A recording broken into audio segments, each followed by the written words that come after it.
وہ زمانے میں معزز سے مسلمان ہو کر اور تم خار ہوئے تارک قرآن ہو.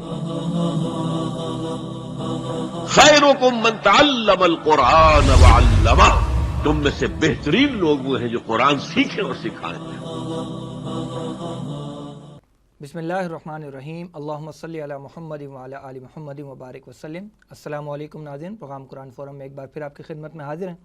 ناظرین، گزشتہ پروگرام میں ہم نے اس بات کو سمجھنے کی کوشش کی کہ جہاد امت مسلمہ پر بحیثیت مجموعی فرض کیا گیا، جبکہ ہم دیکھتے ہیں کہ مکی دور میں مسلمانوں پر بے پناہ ظلم و ستم کے پہاڑ توڑے جا رہے تھے، لیکن اللہ سبحانہ و تعالیٰ کی جانب سے ابھی مسلمانوں کو ہاتھ اٹھانے کی اجازت نہیں ملی تھی. لیکن مدنی دور کی ابتدائی آیات میں ہی اللہ سبحانہ و تعالیٰ نے قتال کی نہ صرف اجازت دی بلکہ اس کا حکم بھی دیا کہ مسلمان دشمنوں کے خلاف صف آرا ہو جائیں. جہاد کی اس قسم کو، جس میں طاقت کی زبان سے دشمن سے بات کی جائے، شریعت اسلامی کی اصطلاح میں اس کو قتال کہا جاتا ہے. ناظرین، آج کے اس پروگرام میں ہم جہاد فی سبیل اللہ کی چوٹی یا نقطہ عروج یعنی قتال فی سبیل اللہ کے متعلق گفتگو کریں گے. اس حوالے سے ہم نے آج کے پروگرام میں یا ایھا الذین آمنوا کے سلسلے کے 4 مقامات کا انتخاب کیا ہے. ان میں سے پہلا مقام ہے سورہ آل عمران کی آیت نمبر 156. اس آیت میں اللہ سبحانہ و تعالیٰ ارشاد فرماتے ہیں: اعوذ باللہ من الشیطان الرجیم، بسم اللہ الرحمن الرحیم. یا ایھا الذین آمنوا لا تکونوا کالذین کفروا وقالوا لاخوانہم اذا ضربوا فی الارض او کانوا غزا لو کانوا عندنا ما ماتوا وما قتلوا لیجعل اللہ ذلک حسرۃ فی قلوبہم واللہ یحیی ویمیت واللہ بما تعملون بصیر. صدق اللہ العظیم. اس آیت کا ترجمہ کچھ یوں ہے کہ اے اہل ایمان، تم ان لوگوں کی مانند نہ ہو جانا جنہوں نے کفر کیا اور اپنے بھائیوں کے بارے میں جبکہ وہ زمین میں سفر پر نکلے ہوئے تھے یا کسی جہاد میں شریک تھے کہا کہ اگر وہ ہمارے پاس ہوتے تو نہ مرتے نہ قتل ہوتے، تاکہ اللہ اس کو ان کے دلوں میں حسرت کا باعث بنا دے. اور دیکھو، اللہ ہی زندہ رکھتا ہے اور وہی موت وارد کرتا ہے، اور جو کچھ تم کر رہے ہو اللہ اسے دیکھ رہا ہے. ناظرین، آئیے گفتگو کے سلسلے کو ہم آگے بڑھاتے ہیں اور حسب سابق ہمارے معزز مہمان، معروف دین اسکالر و امیر تنظیم اسلامی محترم جناب شجاع الدین شیخ صاحب ہمارے ساتھ موجود ہیں. آئیے ان سے گفتگو کرتے ہیں. السلام علیکم ورحمۃ اللہ وبرکاتہ. وعلیکم السلام ورحمۃ اللہ وبرکاتہ. شیخ صاحب مزاج؟ الحمدللہ رب العالمین. آپ خیریت سے ہیں؟ اللہ کرم و احسان ہے. شیخ صاحب، گزشتہ پروگرام میں جہاد کے حوالے سے ہم نے تفصیلی گفتگو کی تھی. اس کے مراحل بھی ہم نے سمجھے تھے کہ نفس کے خلاف بھی ہوگا، شیطان کے خلاف بھی ہوگا، اور اس کی چوٹی پھر ہم نے یہ سمجھی تھی کہ وہ باطل کے ساتھ تصادم اور قتال فی سبیل اللہ کا ایک معاملہ پہنچتا ہے. تو آج میرا پہلا سوال آپ سے یہی ہے کہ جہاد اور قتال، یہ جو دونوں الفاظ ہیں، ان میں بنیادی طور پر کیا فرق ہوتا ہے؟ بسم اللہ الرحمن الرحیم. نحمدہ ونصلی علی رسولہ الکریم. اللہم صلی علی محمد وعلی آل محمد وبارک وسلم.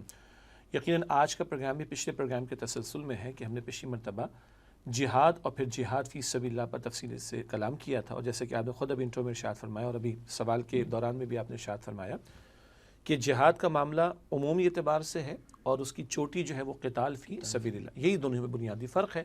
جہاد جوہد سے بنا ہے، کوشش کرنا، محنت کرنا. پھر ہم نے اس کو یوں بھی جانا کہ مجاہدہ، کوشش کے مقابلے میں کوشش، اور مقصود اگر ہے اللہ کے کلمے کی سربلندی تو یہ جہاد فی سبیل اللہ ہوگا.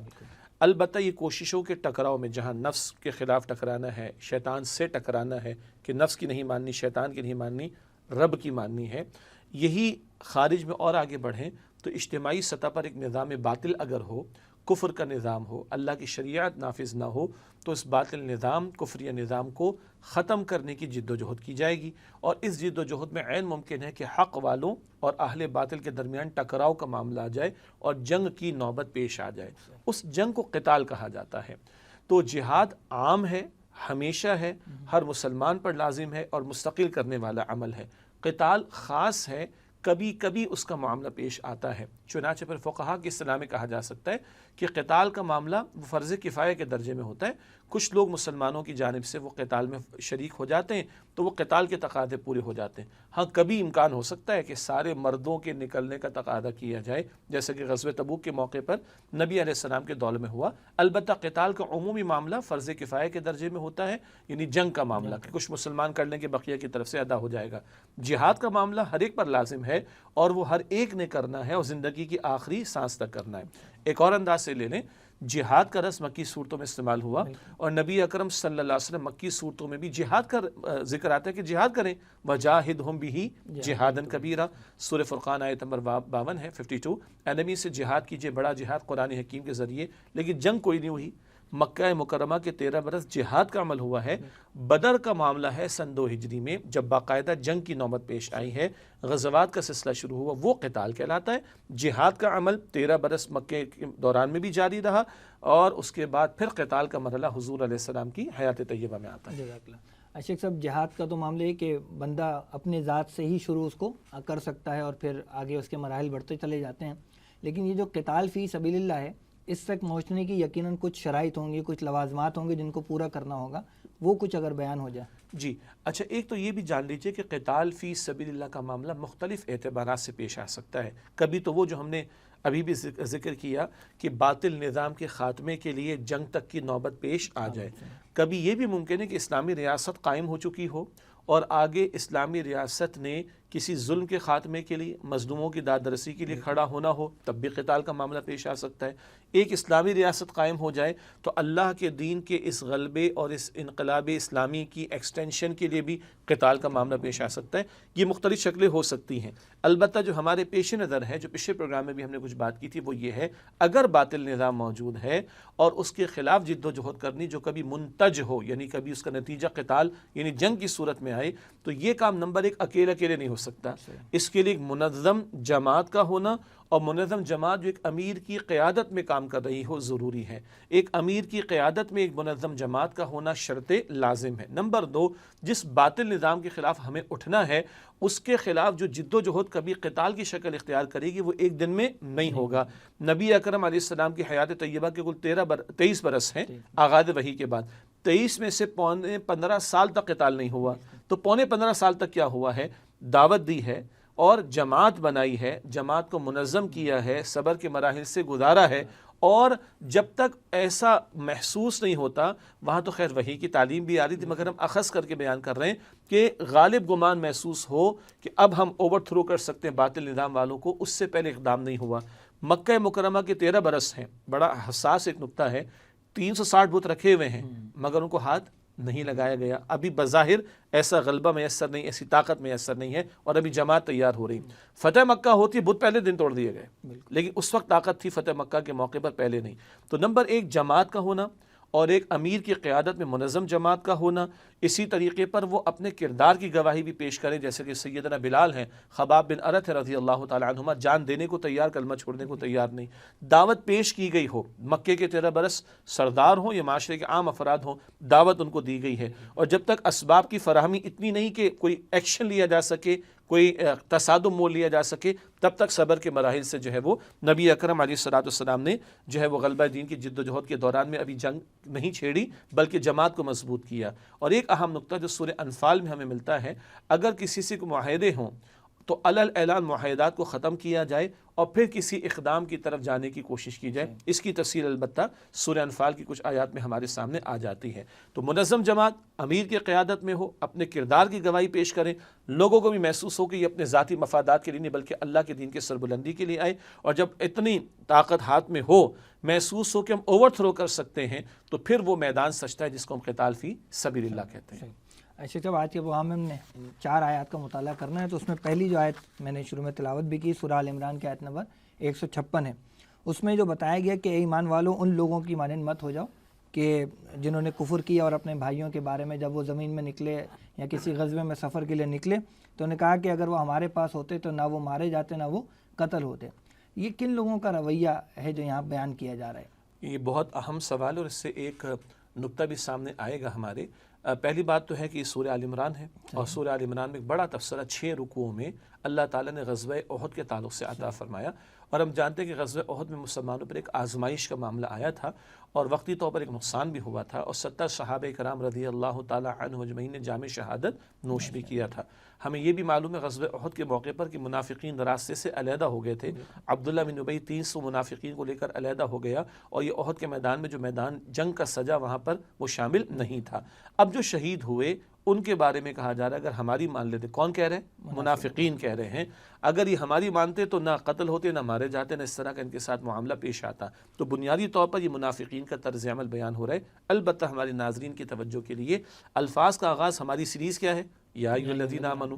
تو ان کو بھی یا ایھا الذین آمنوا کہا جا رہا ہے. کیوں؟ کلمہ پڑھتے تھے. لیکن ایک اور جگہ قرآن کہتے لم تؤمن قلوبہم کے دن ایمان نہیں لائے تھے، مگر کلمہ گو تھے، اس لیے مسلمانوں کے زمرے میں شامل رکھا گیا ہے قانونی طور پر. البتہ خطاب کا انداز بتا دیتا ہے کہ مخاطبت کا رخ کس کی طرف ہے. تو یہ دنیا پرست منافقین کہ جنہوں نے اس غزوہ میں شرکت نہیں کی، تو شہید ہونے والوں کے گھرانے والوں کو بھی کہہ رہے تھے کہ دیکھا تمہارا فلاں بھائی اگر ہماری بات مانتا تو قتل نہ ہوتا، یہ راہ خدا میں گئے تھے، اگر ہماری مان لیتے تو یہ آج تمہیں یہ دن نہ دیکھنا پڑتے. تو اس طرح کا جو رویہ منافقین کا تھا اس کو قرآن بیان کرتا ہے. یہ جو فرمایا کہ لیجعل اللہ ذالک حسرۃ فی قلوبہم، تاکہ اللہ تعالیٰ ان باتوں کو ان کے دل میں حسرت کا باعث بنا دے. اس سے کیا مراد ہے؟ یہاں پر جو حسرت کی بات آ رہی دراصل یہ ایک اشارہ تو منافقین ہی کی طرف ہے. ان کا خیال یہ ہے کہ اگر ہم راہ خدا میں نکلیں گے تو قتل ہو جائیں گے، اور آج جو شہید ہو گئے ہیں تو یہ منافقین کہہ رہے کہ دیکھو اس سے عبرت حاصل کرو، یہ کفار کا مقابلہ کرنا تمہارے بس کی بات نہیں ہے. تم جو اپنے دین کی باتیں کرنے چلے ہو یا دین کے لیے محنت کرنے چلے ہو، یہ کوئی محنت کامیاب ہونے والی نہیں ہے. اللہ تعالیٰ اس بات کو ان کے لیے حسرت بنا دے گا. اچھا یہ نکتہ بھی جان لیں کہ 70 صحابہ جو شہید ہوئے ان کو تو جام شہادت مل گیا. شہادت مطلوب مقصود مومن، نہ مال غنیمت نہ کشور کشائی والی بات. مگر آج ان کا یہ خیال ہے کہ ہم نہیں نکلے تو بچ جائیں گے. تو زندگی تو اللہ کے ہاتھ میں، زندگی موت کا فیصلہ اللہ تعالیٰ نے کرنا ہے. اور کوئی یہ سمجھتا ہے کہ وہ قتال کے میدان میں نہیں جائے گا تو بچ جائے گا، ایسا ممکن نہیں ہے. اس کی موت بھی اپنے وقت پر آ کر رہے گی. اور آج جو یہ سمجھ رہے ہیں کہ یہ شہید ہو گئے مسلمانوں کے افراد تو بھائی یہ کامیاب ہونے والے نہیں ہیں. اللہ تعالیٰ اس بات کو حسرت بنائے گا، اور کل اللہ تعالیٰ اپنے دین کو اپنے پیغمبر علیہ السلام اور ان کے صحابہ کے ہاتھوں غالب کر کے دکھائے گا. اور وہ غلبہ جب یہ دیکھیں گے تو ان کو حسرت ہی ہوگی کہ کاش ہم نے یہ رویہ اختیار نہ کیا، ہم نے بھی اپنا حصہ ڈالا، اپنا حصہ ڈالا ہوتا. صحیح. عاشق صاحب، یہ جو اللہ کی راہ میں جو بندہ اپنی جان قربان کر دیتا ہے، معروف ہماری زبان میں اس کو شہید کہا جاتا ہے. منافقین تو ان کے بارے میں سمجھ رہے ہیں کہ وہ ناکام ہو گئے، لیکن ہمارا دین ان کے کیا عمومی فضائل بیان کرتا ہے، اس پر کچھ کلام ہو جائے. قرآن حکیم میں سورہ البقرہ کی آیت نمبر 154 بہت معروف ہے. وَلَا تَقُولُوا لِمَن يُقْتَلُ فِي سَبِيلِ اللَّهِ أَمْوَاتٌ بَلْ أَحْيَاءٌ وَلَٰكِن لَا تَشْعُرُونَ. جو لوگ اللہ کی راہ میں قتل یعنی شہید کر دیے انہیں مردہ مت کہو، بلکہ وہ تو زندہ ہیں مگر تمہیں ان کی زندگی کا شعور نہیں ہے. اور سورہ آل عمران ہی میں آیت میں آتا ہے 169 آیت نمبر ہے کہ عند ربہم یرزقون، انہیں ان کے رب کے ہاں سے رزق عطا کیا جاتا ہے. اسی طرح احادیث میں کئی اعتبارات سے اس کا ذکر ملتا ہے. پہلی تو بات یہ کہ شہادت کا رتبہ اتنا بلند ہے کہ اللہ کے پیغمبر علیہ السلام کی اس خواہش کا ذکر میں حدیث مبارک میں ملتا ہے بخاری شریف میں کہ والذی نفسی بیدی، اس ذات کی قسم جس کے ہاتھ میں میری جان ہے، میری تمنا ہے کہ میں اللہ کی راہ میں قتل یعنی شہید کیا جاؤں، پھر زندہ کیا جاؤں، پھر قتل یعنی شہید کیا جاؤں، پھر زندہ کیا جاؤں، پھر قتل یعنی شہید کیا جاؤں. تو یہ حضور کی تمنا تھی کہ اللہ تعالیٰ شہادت کا رتبہ عطا فرمائے. اب سوال آ سکتے ناظرین کی طرف سے پھر ایسا کیوں نہ ہوا؟ تو اس کا ایک جواب یہ دیا گیا کہ رسولوں کے بارے میں اللہ کا طے شدہ اصول ہے.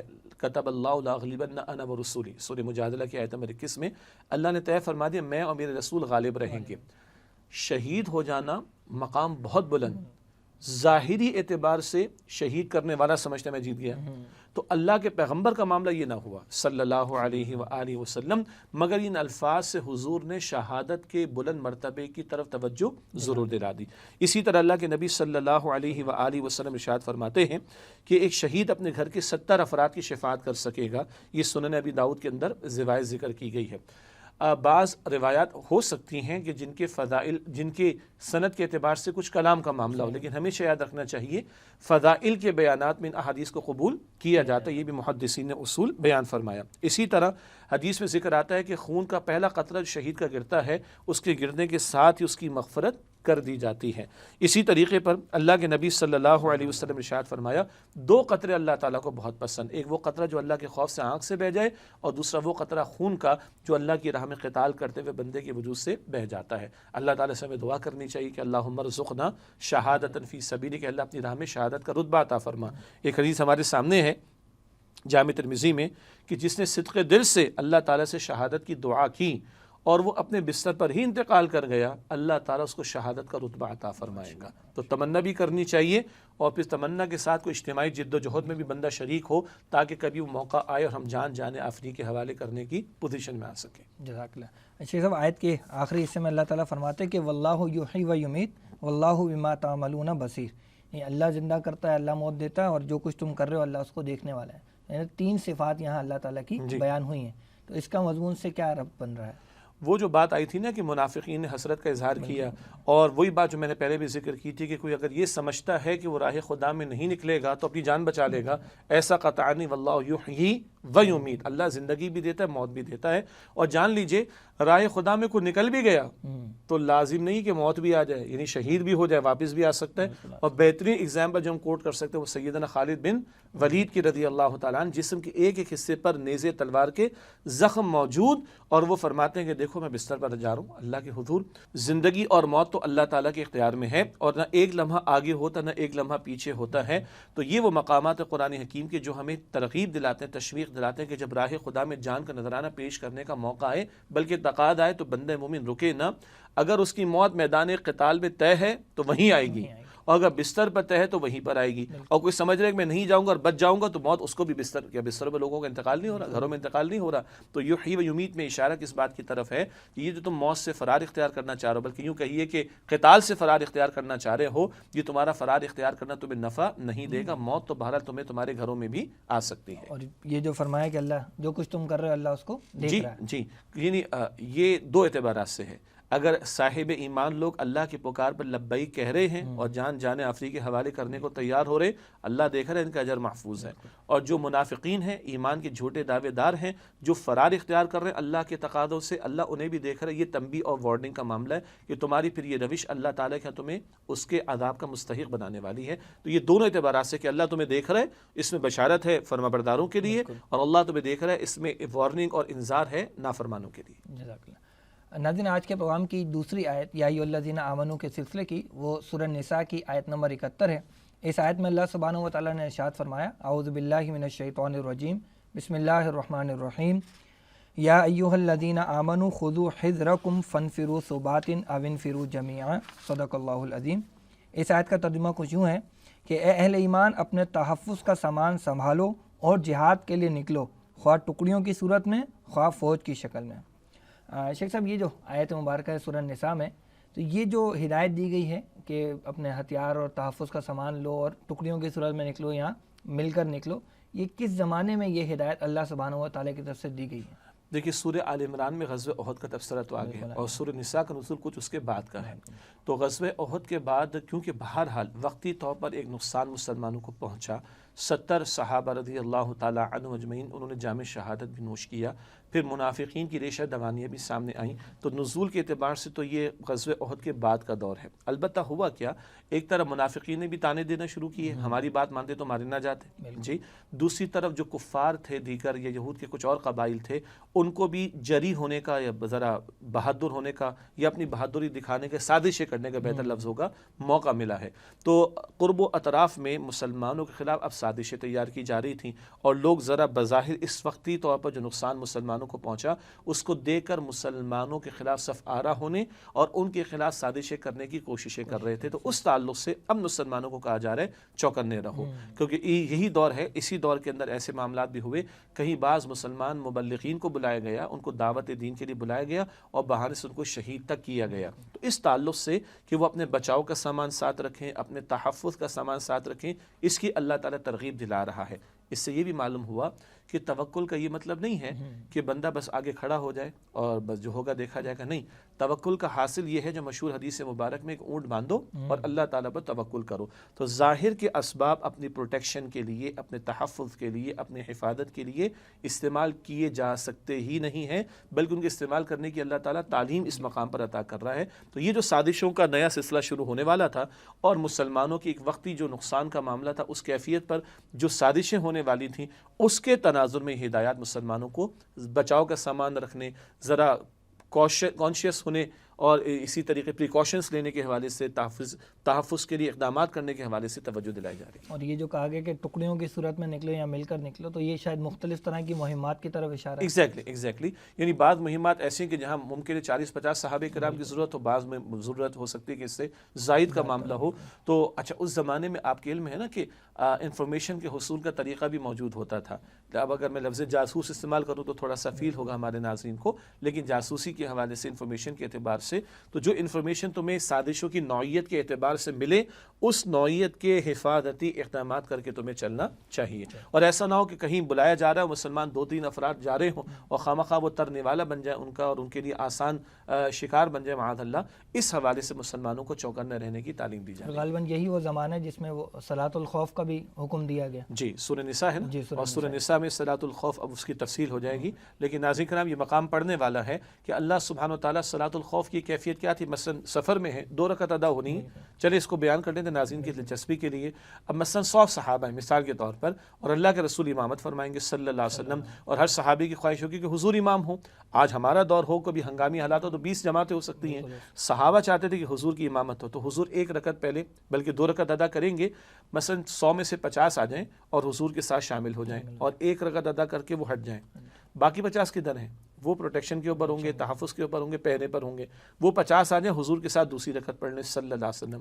حضور کی 2 رکعتیں مکمل ہو گئیں، بعد والوں کی 1 ہوئی ہے وہ دوسری مکمل کر لیں، اور پہلے والوں کی 1 رہ گئی تو دوسرے والوں کی مکمل کر کے وہ جائیں گے، وہ واپس آئیں گے اور مکمل کریں گے۔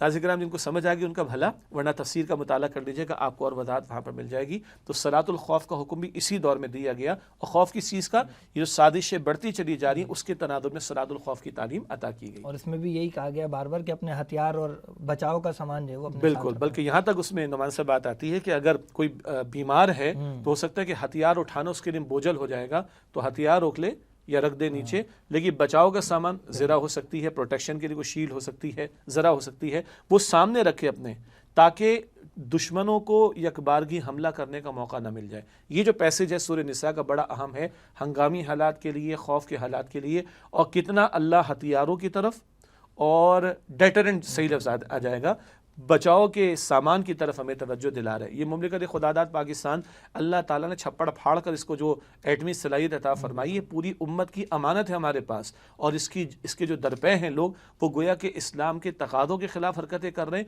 اور امت کو خاص طور پر اس طرف توجہ دینے کی ضرورت ہے کہ یہ ڈیٹرنٹ نہ ہو تو کتنے لوگ ہمیں ترنے والا سمجھ کے کھا جائیں گے۔ تو ڈیٹرنٹ، بچاؤ کا سامان، اللہ کا کلام یہاں سورہ نساء میں بھی اور سورہ انفال میں بھی توجہ دلاتا ہے۔ جزاک اللہ۔ محترم ناظرین، پروگرام میں وقت ہوا ہے بریک کا۔ بریک کے بعد جب حاضر ہوں گے تو بقیہ 2 آیات جو سورہ توبہ کی آیت نمبر 38 اور سورہ توبہ ہی کی آیت نمبر 123 ہے، اس کا بھی ہم انشاءاللہ مطالعہ کریں گے۔ قتال فی سبیل اللہ کے حوالے سے گفتگو جاری رہے گی۔ فی الوقت اجازت دیجیے۔ السلام علیکم ورحمۃ اللہ وبرکاتہ۔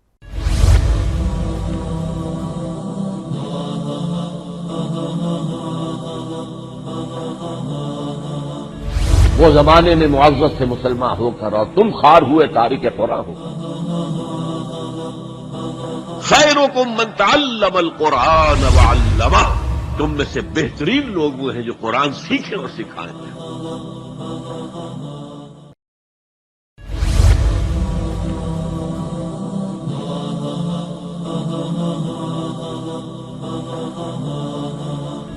وہ زمانے میں معزز تھے مسلمان ہو کر، اور تم خوار ہوئے تارک قرآن ہو۔ خیرکم من تعلم القرآن وعلمہ، تم میں سے بہترین لوگ وہ ہیں جو قرآن سیکھیں اور سکھائیں۔ السلام علیکم ورحمۃ اللہ وبرکاتہ۔ محترم ناظرین، پروگرام قرآن فورم میں ایک بار پھر آپ کو خوش آمدید کہتے ہیں۔ ناظرین، آج کے پروگرام میں ہم گفتگو کر رہے ہیں قتال فی سبیل اللہ، اور اس کے حوالے سے اللہ تعالیٰ نے مختلف مقامات پر جو ہدایات عطا فرمائی ہیں اس کے تعلق سے۔ اب تک ہم نے 2 آیات کا مطالعہ کیا ہے، سورہ آل عمران کی 1 آیت پڑھی ہے، اور اس کے بعد سورہ نساء کی بھی 1 آیت ہم نے پڑھی۔ 2 آیات مزید شامل پروگرام ہیں یا ایھا الذین آمنوا کے سلسلے کی۔ اس میں اگلی جو آیت ہے وہ سورہ توبہ کی آیت نمبر 38 ہے۔ اس آیت میں اللہ سبحانہ و تعالیٰ نے ارشاد فرمایا ہے، اعوذ باللہ من الشیطان الرجیم، بسم اللہ الرحمن الرحیم، یا ایھا الذین آمنوا ما لکم اذا قیل لکم انفروا فی سبیل اللہ اثاقلتم الی الارض ارضیتم بالحیاۃ الدنیا من الآخرہ فما متاع الحیاۃ الدنیا فی الآخرۃ الا قلیل۔ صدق اللہ العظیم۔ اس آیت کا ترجمہ یہ ہے کہ اے اہل ایمان، تمہیں کیا ہو گیا ہے کہ جب تم سے کہا جاتا ہے کہ نکلو اللہ کی راہ میں، تو تم دھسے جاتے ہو زمین کی طرف. کیا تم نے آخرت کے بجائے دنیا کی زندگی کو قبول کر لیا ہے؟ تو دنیا کی زندگی کا ساز و سامان آخرت کے مقابلے میں بہت ہی قلیل ہے. ناظرین آئیے اس آیت کے حوالے سے گفتگو کرتے ہیں. شیخ صاحب اس آیت مبارکہ میں جو کیفیت بیان کی گئی ہے کہ جب حکم ہوتا ہے نکلنے کا تو زمین کی طرف دھسے جاتے ہو، کیا یہ کسی خاص موقع کی نسبت سے بیان ہو رہا ہے یا یہ عمومی کچھ لوگوں کا رویہ بھی تھا؟ بسم اللہ الرحمن الرحیم. پہلی بات تو یہ کہ قرآن حکیم کی بہت ساری آیات ہیں جو کسی خاص پس منظر میں ہمارے سامنے آتی ہیں اور ان کو بیان بھی کیا جاتا ہے، شان نزول جنہیں کہا جاتا ہے. البتہ اس کے ساتھ ان میں عمومی رہنمائی اور ہدایت بھی موجود ہوتی ہے. ایک تو یہ نقطہ. دوسرا ہے کہ یہاں بھی یا ایھا الذین آمنوا کے الفاظ ہیں اور آج آپ نے ماشاءاللہ 4 آیات کا انتخاب بھی کیا. یہاں جو مخاطبت ہو رہی ہے وہ ایمان والوں سے ہو رہی ہے، مگر اس میں منافقین بھی شامل ہیں. خاص پس منظر کیا ہے؟ وہ ہے غزوہ تبوک کا معاملہ جو کہ سن 9 ہجری میں معاملہ پیش آیا ہے. سن 8 ہجری ہے، فتح مکہ کا معاملہ ہو گیا. اس کے بعد غزوہ طائف و غزوہ حنین کا معاملہ ہو گیا. سرزمین عرب کی حد تک اللہ کا دین غالب ہو گیا. وَرَأَيْتَ النَّاسَ يَدْخُلُونَ فِي دِينِ اللَّهِ أَفْوَاجًا. البتہ پڑوس میں جو روم کی سلطنت تھی، رومیوں کو یہ احساس ہو گیا کہ یہ ایک طاقت ابھر رہی ہے اور اس کو اس کے مقام پر ہی ہمیں چاہیے کہ ختم کر دیں ورنہ کہیں ہمارے لیے خطرہ نہ بن جائے. اس کا یہ مطلب ہوا کہ اس وقت دنیا میں قیصر اور کسریٰ 2 معروف سپر پاورز کہلاتی تھیں. تو یہ قیصر کو یعنی روم والوں کو محسوس ہوا کہ یہ کوئی طاقت ابھر رہی ہے. اس سے پتہ چلا کہ اسلام صرف کونے کھدرے میں بیٹھ کر چند نمازوں اور چند تسبیحات کا تقاضا نہیں کرتا، وہ ایک غلبہ چاہتا ہے اپنا، اور اس غلبے کو لوگ محسوس کریں جیسے کہ رومیوں نے محسوس کیا. چنانچہ ان لوگوں نے ارادہ کرنا چاہا کہ مسلمانوں کے خلاف حملہ آور ہوں. اللہ کے پیغمبر صلی اللہ علیہ وسلم تک اطلاع تھیں اور وحی کی رہنمائی تو موجود تھی.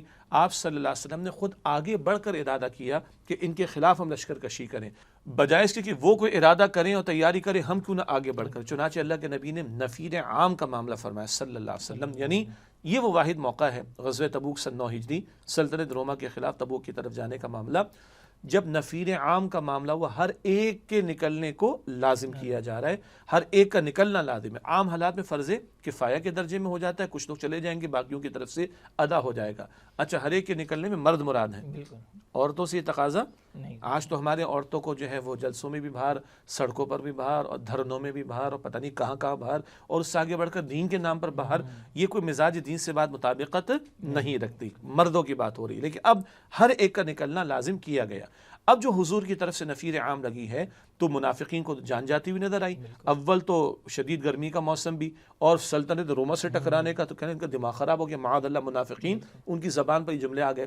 اور پھر فصل تیار تھی کھجور کی، فصل نہ اتاری جائے تو ضائع ہو جائے گی. سینکڑوں میل کا سفر کا معاملہ ہے تو سواریاں بھی کم ہیں، اور باری باری لکھا ہے کہ 18 افراد پر ایک اونٹ تھا آن ایوریج، باری باری بیٹھتے تھے. جی، کبھی پتے بھی کھانے پڑ گئے ہیں. پانی کی کمی تھی تو اونٹوں کو نہر کیا گیا اور ان کے اندر جو اسٹوریج ہوتا ہے پانی کا اس کو استعمال کیا گیا. اسی لیے اس کو جیش العسرہ بھی کہا گیا، بڑی مشقت اور مشکلات والا لشکر. یہ سب کچھ جب ہونا تھا تو منافقین کو جان جاتی ہوئی نظر آئی. تو ان الفاظ میں ان کو تو سرزنش کی جا رہی ہے، اور عین ممکن ہے ظاہری حالات کو دیکھ کر اگر کچھ مسلمان جو نیک نیت تھے اگر کچھ کمزوری آ رہی ہے تو ان کو توجہ ہو جائے. چنانچہ سب نکلے ہیں، اور مخلص صحابہ میں سے چند رہ گئے تھے جن کے حوالے سے قرآن نے سورہ توبہ میں ذکر کیا، اور ان کی توبہ کی قبولیت کا اعلان بھی ہوا. لیکن منافقین کو جان جاتی ہوئی نظر آئی، اور انہوں نے جھوٹے بہانے بھی بنائے، اور اس طرح کا جو معاملہ اختیار کیا. اس پر پوری ترجمانی یہاں پر اس آیت کریمہ میں آ رہی ہے کہ کیا ہو گیا تمہیں کہ تم اللہ کی راہ میں نکلتے نہیں ہو، تم دنیا کی زندگی کو محبوب سمجھتے ہو، اور تمہیں اثاقلتم الی الارض کہ تم زمین پر دبے جاتے ہو. کیا مطلب؟ بوجھل محسوس کر رہے ہو، تمہیں جان جاتی ہوئی نظر آ رہی ہے. یہ سرزنش منافقین کے لیے. اور اگر سچے مخلص مسلمانوں میں کوئی کمی کمزوری تھی تو ان کو تو اس سے حوصلہ مل گیا، بلکہ ان کی آنکھیں کھل گئیں، اور وہ کیونکہ نیک نیت تھے، نفاق نہیں تھا، وہ تو اللہ تعالیٰ کی راہ میں نکل پڑے. تو یہ سارا پس منظر غزوہ تبوک کے تعلق سے یہاں پر بیان ہو رہا ہے. اچھا، آپ نے بھی گفتگو میں یہ بات ارشاد فرمائی کہ یہاں نفیر عام کا معاملہ رکھا گیا تھا، تو کیا اس سے پہلے کبھی یہ نوبت نہیں آئی تھی؟ وہاں پہ ترغیب و تشویق سے ہی کام چل جایا کرتا تھا. اور اگلی بات یہ کہ یہاں اگر وہ ضرورت پیش آئی ہے تو کیوں آئی ہے؟ یعنی اس سے پہلے کبھی یہ معاملہ کیوں نہ ہوا؟ جی، پہلی بات تو یہ کہ یہ لشکر تھا 30,000 کا، اور اللہ کے نبی صلی اللہ علیہ وسلم کے دور مبارک میں اس سے بڑا لشکر کبھی بھی نہیں نکلا. اور ٹکراؤ کس سے تھا؟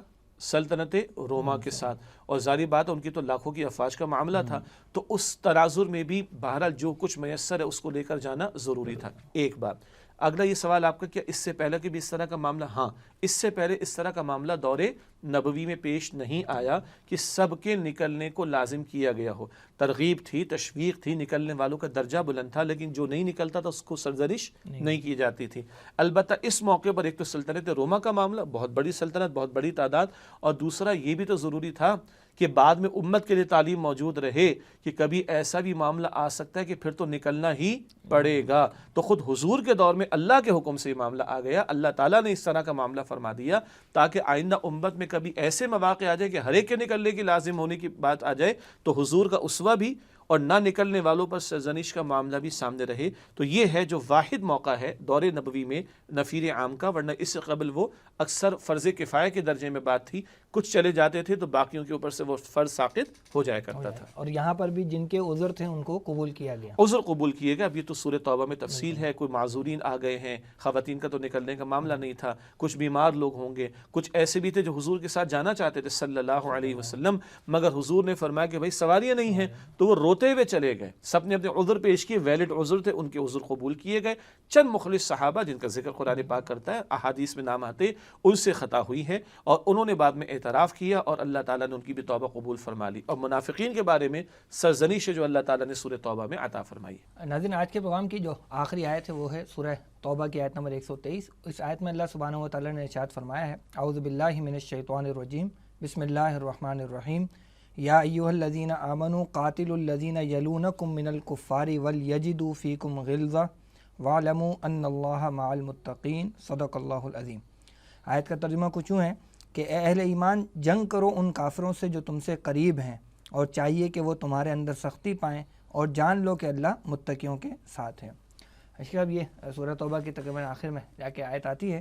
تو یہاں سوال یہ کہ قریب کے کافروں سے جنگ کرنے کا حکم دیا، اس سے کون لوگ مراد ہیں؟ دیکھیے، مفسرین نے بہت واضح طور پر لکھا ہے، اور جیسے کہ پہلے بھی ہم کلام کرتے آئے کہ یہ غزوہ تبوک کے موقع پر ان آیات کا نزول ہو رہا ہے. سرزمین عرب پر اللہ کا دین غالب ہو گیا. اب سرزمین عرب کے باہر کی طرف حضور پیش قدمی فرما رہے ہیں صلی اللہ علیہ وسلم.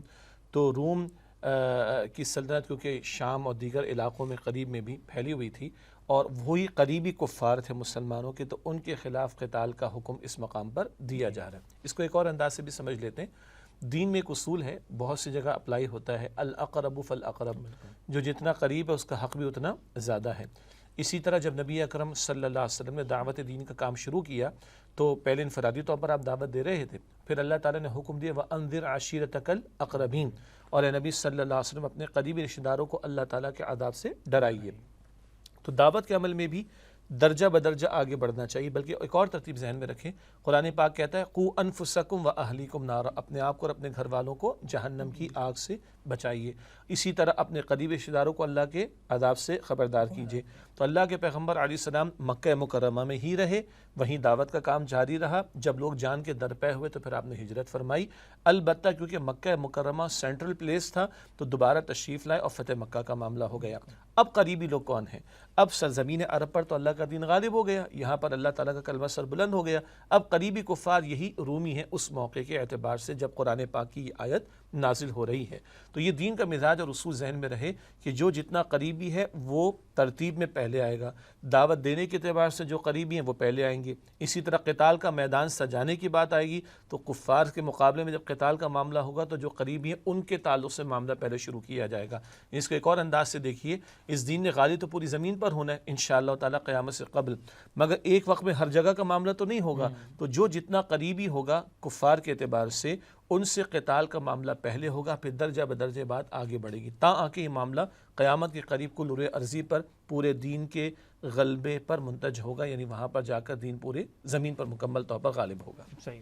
اچھا، اس میں ایک تو یہ بات بھی واضح ہے کہ دین جو ہے وہ یعنی صرف عرب کی حد تک نہیں آیا، وہ ساری دنیا کے لیے آیا ہے، اور اللہ کے رسول صلی اللہ علیہ وسلم بھی تمام انسانوں کی طرف رسول ہیں. اچھا، اس میں جو آگے فرمایا گیا وہ یہ کہ وَلْيَجِدُوا فِيكُمْ غِلْظَةً، چاہیے کہ وہ تمہارے اندر سختی پائیں. تو یہ سختی سے یہاں پہ کیا مراد ہے؟ آپ کی اجازت سے، آپ نے جو پچھلے جملے ارشاد فرمائے بڑے قیمتی ہیں، کیونکہ ہمارے بعض لوگوں کا تصور ہے کہ دین کا غلبہ ہو گیا اللہ کے رسول کے دور میں صلی اللہ علیہ وسلم، معاملہ ختم ہو گیا. بھائی معاملہ ختم نہیں ہوا، وقت فرصت ہے، کہاں کام ابھی باقی ہے، نور توحید کا اتمام ابھی باقی ہے. سرزمین عرب پر ہوا، پوری زمین کی طرح پیش قدمی ہونی چاہیے. حضور نے آغاز فرما دیا صلی اللہ علیہ وسلم. سیدنا عمر فاروق رضی اللہ تعالیٰ عنہ کے دور میں 22 لاکھ مربع میل تک ہم پہنچے، حضرت امیر معاویہ رضی اللہ تعالیٰ عنہ کے دور میں 44 لاکھ مربع میل تک پہنچے، لیکن قیامت سے قبل پوری زمین پر ہونا ہے، اور وہ ذمہ داری اب ختم نبوت کے بعد دین کی دعوت اور دین کے نفاذ کی جد و جہد کی ہم مسلمانوں پر عائد ہوتی، یہ بات کلیئر رہنی چاہیے۔ اب آئیے جو آپ نے ارشاد فرمایا کہ چاہیے کہ وہ تمہارے اندر سختی پائیں، اس سے کیا مراد ہے؟ 2-3 پہلو مفسرین نقل کے، ایک تو یہ ہے کہ جب ان سے مدبھیڑ کا معاملہ ہو جائے تو مسلمان خوب آگے بڑھ کر ان سے قتال کا معاملہ کریں اور ایسا سبق سکھائیں کہ آئندہ ان کو اللہ کے دین کے خلاف سازشیں کرنے کی جرت نہ ہو۔ تو ایک تو یہ سختی کا معاملہ کہ ان کی کمر توڑ دی جائے تاکہ دوبارہ سر اٹھانے کی اور سازشیں کرنے کی ان کو نوبت نہ آئے، ایک۔ اور دوسری بات ہے کہ سختی سے مراد ایک یہ بھی ہے کہ مسلمانوں کے اندر وہ کوئی کمزوری نہ پائیں کہ مسلمانوں کو ترنے والا سمجھ کر جو چاہیں ان کے ساتھ کر لیں، بلکہ مسلمانوں کو ایک مضبوط چٹان کی مانیں۔ وہ جو قرآن پاک میں سورہ فتح میں آتا ہے نا، اشداء علی الکفار رحماء بینہم، کفار پر بڑے شدید ہیں اور آپس میں بڑے رحم دل ہیں۔ یہاں شدید ہونے سے مراد مار دھاڑی نہیں ہے، یہاں شدت سے مراد کیا ہے؟ مسلمانوں کے استقامت کا معاملہ، ان کے ڈٹے رہنے کا معاملہ، ان کے جمے رہنے کا معاملہ، کہ کفار کسی طور پر بھی تمہارے اندر کمزوری نہ محسوس کریں اور تمہیں ترنے والے سمجھ کر تمہارے خلاف صف آرا نہ ہو جائے۔ اشیاء آخر میں اللہ تعالیٰ فرماتے ہیں کہ وَاعْلَمُوا أَنَّ اللَّهَ مَعَ الْمُتَّقِينَ، جان لو کہ اللہ تعالیٰ متقیوں کے ساتھ ہے۔ تو یہاں پر متقیوں سے کون لوگ مراد ہیں، یا یہاں پر تقویٰ کا کیا تقاضا ہے؟ دیکھیے، ایک تو یہ ہے کہ اللہ سبحانہ وتعالیٰ کا دین جب ہمیں قتال تک کا بھی حکم دیتا ہے تو اس کے لیے بھی کچھ پیرامیٹرز بتاتا ہے، اس کے لیے بھی کچھ حدود و قیود بتاتا ہے اور کچھ ضابطے بتاتا ہے، اور وہ ضابطے ہمیں اللہ کے نبی مکرم صلی اللہ علیہ وسلم نے عطا فرمائے ہیں۔ تو ایک طرف تو یہ ذہن میں رہے کہ مسلمان کی جس طرح خوشی بھی اللہ کے حکم کے پابند، مسلمان کی غمی بھی اللہ اور اس کے رسول علیہ السلام کی تعلیم کی پابند، مسلمان کا قتال کرنا بھی اللہ اور اس کے رسول کی تعلیم کے پابند ہوگا صلی اللہ علیہ وآلہ وسلم۔ مثال کے طور پر کئی مواقع پر جو اللہ کے نبی مکرم صلی اللہ علیہ وسلم نے ہدایت عطا فرمائی ان میں یہ بھی شامل ہے درختوں کو نہ کاٹنا۔ ہاں کبھی ضرورت پیش آ گئی، غزوہ بنو نذیر کا معاملہ سورہ حشر میں آتا ہے تو کچھ درخت کاٹے گئے، اس کے علاوہ بات ہو رہی ہے درختوں کو نہ کاٹنا، فصلوں کو نہ اجاڑنا، جانوروں کو نہ مارنا، اچھا عورتوں کو قتل نہ کرنا، بچوں کو قتل نہ کرنا، بوڑھوں کو قتل نہ کرنا، ہتھیار ڈال دے قتل نہ کرنا، ایک راہب اپنے راہب خانے میں کھڑا عبادت کر رہا ہے اس کو قتل نہ کرنا۔ تو بچا کون؟ جو خود لڑنے مرنے کو آیا اسی کو۔ اچھا مزے کی بات بلکہ عجیب بات کہ اگر میدان جنگ ہے، سورہ توبہ کا آج کتنا حوالہ آیا جی، سورہ توبہ ہی کے شروع میں جہاں قرآن بڑے سخت الفاظ مشرکین کے لیے بیان کرتے ہیں کہ 4 مہینے کی مہلت ہے، مانو ورنہ گردن اڑا دی جائے گی، وہاں بھی قرآن کہتا ہے وَإِنْ أَحَدٌ مِّنَ الْمُشْرِكِينَ اسْتَجَارَكَ فَأَجِرْهُ حَتَّى يَسْمَعَ كَلَامَ اللَّهِ، اگر مشرکین میں سے کوئی پناہ مانگے تو اسے پناہ دے دو۔ یہ میدان جنگ کے تعلق سے بات آ رہی، حتیٰ یسمع کلام اللہ، یہاں تک اس کو اللہ کا کلام سننے کا موقع مل جائے۔ ثم ابلغوا مأمنا، پھر اس کو اس کے جائے امن تک پہنچاؤ۔ یہ نہیں کہ تجھے سنا دے گن پوائنٹ پہ قبول کرواؤ، نہیں، جائے امن کو پہنچاؤ تاکہ وہ فری ول سے چاہے تو قبول کر لے۔ تو بھائی بچا کون؟ جو خود لڑنے مرنے کو آمادہ ہو گیا۔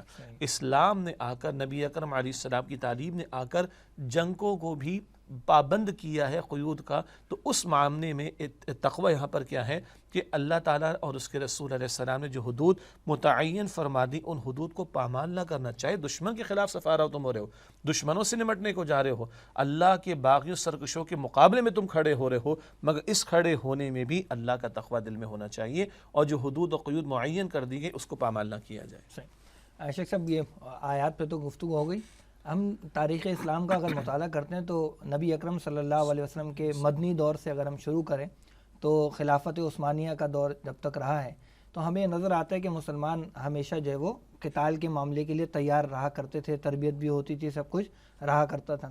لیکن خلافت عثمانیہ کے خاتمے کے بعد یا سلطنت عثمانیہ کے خاتمے کے بعد ہمیں نظر آتا ہے کہ مسلمانوں کے اندر وہ چیز ہے نہیں۔ تو اس کی کچھ ریزنز ہیں کہ مسلمانوں سے پیچھے ہٹتے چلے گئے یا ایمان کی کمزوری ہے، کیا وجوہات ہیں؟ وجوہات تو وہ ہیں جو آپ نے اشارہ بھی کیا، ایمان کی کمزوری کا معاملہ، حب دنیا کا معاملہ، اور جب خوف خدا دل سے نکل جائے، اللہ پر توکل دل میں نہ رہے، اللہ پر اعتماد نہ رہے، دنیا مطلوب اور مقصود بن جائے تو پھر خلافت عثمانیہ بھی ختم ہوتی ہے اور پھر ہم دوسروں کے زیر نگی بھی آتے ہیں۔ اللہ کے پیغمبر صلی اللہ علیہ وسلم نے فرمایا کہ ان قریب وقت آئے گا، سنن نبی داؤد کی روایت ہے، قومیں مل جل کر ایک دوسرے کو تم پر حملہ کرنے کی دعوت دیں گی، جس طرح دسترخوان سجا دینے کے بعد آواز لگتی ہے کہ آ جائیں کھا لیں، لوگ کھانے پہ ٹوٹ پڑتے ہیں۔ اسی طرح اقوام تمہیں ایک دوسرے کو تمہارے خلاف دعوت دیں گی، وہ تم پر حملہ آور ہو جائیں گی۔ تو اللہ کے پیغمبر صلی اللہ علیہ وآلہ وسلم کے صحابہ کرام عرض کرتے ہیں یا رسول اللہ صلی اللہ علیہ وسلم کہ ہماری تعداد کم ہوگی۔ آپ نے فرمایا بل انتم کثیر، تمہاری تعداد تو بہت ہوگی۔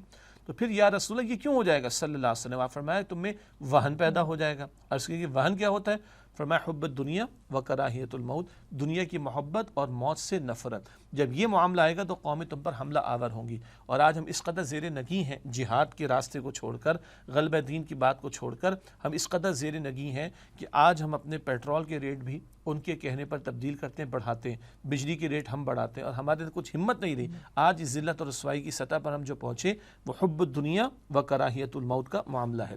دوسری بات نعمان صاحب یہ ہے کہ سلطنت عثمانیہ کا خاتمہ کچھ اپنے بھی تھے نا، آستین کے سانپ، اور عربوں اور عجم کے درمیان جو ایک نفرت پیدا کی گئی، اور غیروں نے کس طرح عربوں کو اور اپنے ہی لوگوں کو یعنی مسلمانوں کو استعمال کیا، اور یہ سارے خاتمے کے معاملات چلے۔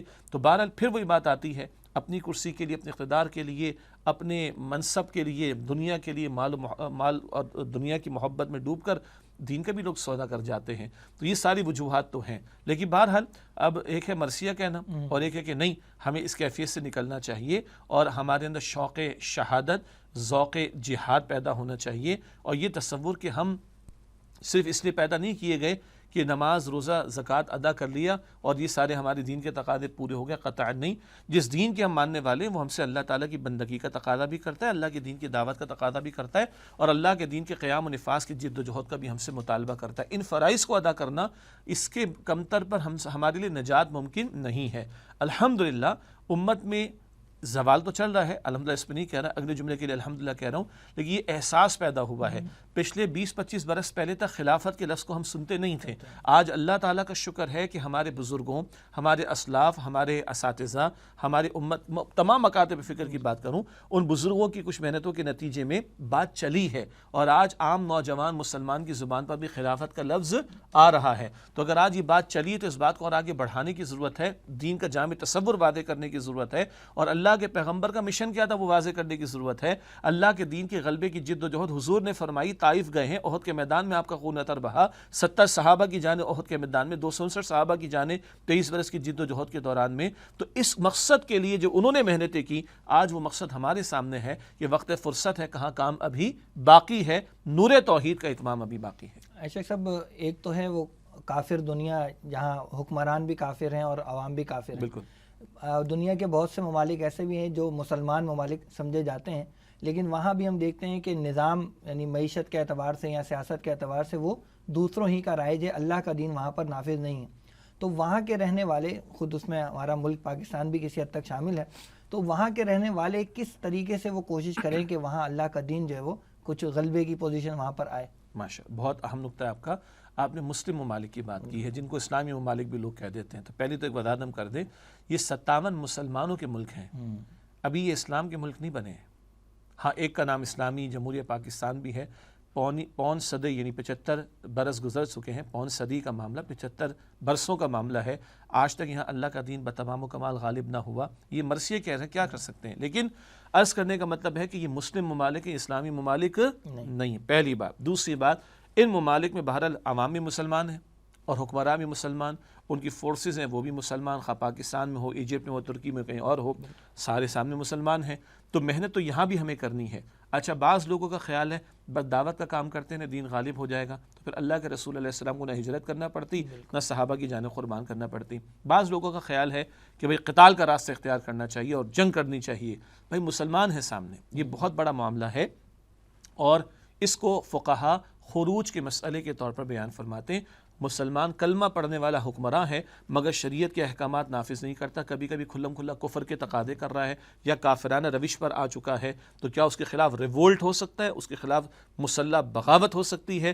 تو فقہا فرماتے ہیں کہ نہیں، اگر تو وہ نہیں سے مراد کیا، کچھ شرائط لگاتے ہیں امام ابو حنیفہ رحمۃ اللہ علیہ، امام مالک رحمۃ اللہ علیہ، کہ اگر حکمراں کھلم کھلا کفار کا نفاذ کر رہے ہوں اور جو لوگ اٹھیں اصلاح کی خاطر، ان کے پاس اسباب ظاہری اعتبار سے اتنے ہوں کہ ان کو غالب امکان محسوس ہو کہ فتح یاب ہو جائیں گے، ورنہ تو فساد آئے گا، جانے جائیں گی، اور غالب حد تک ان کو گمان ہو کہ وہ کامیاب ہو جائیں گے، تب تو وہ اس کی اجازت دیتے ہیں. لیکن فی الوقت اگر ہم دیکھیں حکمرانوں کے پاس ساری فوجیں بھی ہیں، اسٹینڈنگ آرمیز بھی ہیں، سارے ہتھیار بھی، عوام تقریباً نہتے ہیں. اس وقت جو گلوبل سوسائٹی ترتیب دی جا رہی ہے، عوام کا تو معاملہ بالکل نہتوں کا معاملہ ہے. تو ہم یہ سمجھتے ہیں کہ غیر مسلح طور پر تحریک کا معاملہ ہونا چاہیے، شریعت کے نفاذ کا مطالبہ لے کر اٹھیں اور اس کا آغاز کسی منکر کے خاتمے کی بات شروع کر کے کیا جا سکتا ہے، مگر اتنے افراد تو ہوں کہ نظام کو چیلنج بھی کر سکیں، اور وہ نظام کو چیلنج کرنے والے اللہ والے ہوں اور ایک منظم جماعت ہو، ایک امیر کی قیادت میں ہو، ان کی زندگی گواہی دے کہ ان کو کرسی اقتدار اور پیسہ روپیہ نہیں چاہیے، ان کو اللہ کی شریعت چاہیے، پھر کسی منکر کے خاتمے کا مطالبہ لے کر کھڑے ہو سکتے ہیں. بعض لوگوں کا خیال ہے کہ انتخابی سیاست کا راستہ اختیار کر لیں، تو 75 برس کی تاریخ گواہی دے چکی کہ یہ راستے سے چہرے بدلتے، نظام نہیں بدلتا. تو ہم سمجھتے ہیں کہ تحریک کا راستہ، منظم تحریک، ایک امیر کی قیادت میں اور شریعت کا مطالبہ. لوگ اپنے حقوق کے لیے کھڑے ہوتے ہیں نا، فلاں کا حق، فلاں کا حق، تو بھئی اللہ کے حق کے لیے کھڑے ہو، اللہ کی شریعت کے نفاذ کے مطالبے کے حق کو لے کر کھڑے ہو. تو ہم سمجھتے ہیں کہ یہ وہ پہلو ہے، تحریک کا راستہ وہ راستہ ہے کہ جو انشاءاللہ اگر ایک امیر کی قیادت میں ہو، ایک منظم جماعت ہو جنہوں نے اپنے کردار کی گواہی پیش کی ہو، دعوت دین کا حق ادا کیا ہو، اور وہ کھڑے ہوں گے تو اللہ تعالیٰ کی مدد بھی شامل حال ہوگی. کتنوں کو ماریں گے؟ ہاں، ہم جان دینے کے لیے تیار رہیں، جان لینے کی بات نہ کریں، کیونکہ مسلم معاشرے میں کلمہ گو مسلمان حکمراں اور ان کی افواج، ان کی گردن اڑانا کوئی آسان معاملہ نہیں ہے. تو جو انقلابی جد و جہد کے لیے کھڑے ہوں وہ جان دینے کے لیے بات کرے، لینے کی بات نہ کرے. جزاک اللہ شیخ صاحب، بہت شکریہ آپ کی قیمتی وقت کا. محترم ناظرین، تاریخ شاہد ہے کہ جب مسلمانوں کے دلوں میں ایمان اور ہاتھوں میں تلوار ہوتی تھی، انہیں دنیا کی کوئی طاقت شکست نہیں دے سکتی تھی. اور جب مسلمانوں کے اندر آرام پرستی، سکون طلبی، جا پسندی اور موسیقیت وغیرہ در آئے تو وہ دیگر قوموں کی غلامی کے اندھیرے غار میں دھکیل دیے گئے اور ان کا وجود تاریخ کی کتابوں میں دفن ہو گیا. اللہ تعالیٰ اس زوال سے ہم سب کو نجات عطا فرمائے. اللہ تعالیٰ امت مسلمہ کو عروج عطا فرمائے. آمین. آج کے پروگرام کے لیے بس اتنا ہی. انشاءاللہ آئندہ پروگرام میں ایک نئے موضوع کے ساتھ آپ کی خدمت میں حاضر ہوں گے. تب تک کے لیے اجازت دیجیے. السلام علیکم ورحمۃ اللہ وبرکاتہ.